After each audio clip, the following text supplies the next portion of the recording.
नमस्कार मंडळी, आज दिनांक 7 सप्टेंबर 2024 आणि जायकवाडी धरणाचे ताजे अपडेट्स आपल्या हाती आलेले आहेत। त्यानुसार जायकवाडी धरणाची पाणी पातळी आज फुटामध्ये जर पाहिली तर 1522.0 तर मीटरमध्ये 463.906 इतके आहे।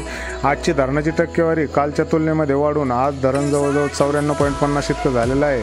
तर धरणामध्ये जी पाण्याची आवक चालू आहे ती म्हणजे 20,586 क्युसेस वेगानं जायकवाडी धरणामध्ये पाणी दाखल होत आहे। मंडळी, नाशिक जिल्ह्यामध्ये सुरू असणारा पाऊस आणि त्यामध्ये जायकवाडी धरणामध्ये जायकवाडीचे वरचे धरणं पूर्ण क्षमतेने फुल भरल्यानं त्याच्यामधून सुद्धा काही पाण्याचा विसर्ग हा जायकवाडी धरणामध्ये येत आहे। मंडळी, असाच जर पाऊस नाशिक जिल्हा तसेच नगर जिल्ह्यामध्ये चालू राहिल्यास येणाऱ्या काही तासामध्ये जायकवाडी धरणातून गोदा पात्रामध्ये विसर्ग केला जाण्याची शक्यता आहे। मंडळी, असेच जायकवाडी धरणाचे ताजे अपडेट जाणून घेण्यासाठी आमच्या कृषी गाथा या चॅनलला सबस्क्राईब करायला विसरू नका। धन्यवाद।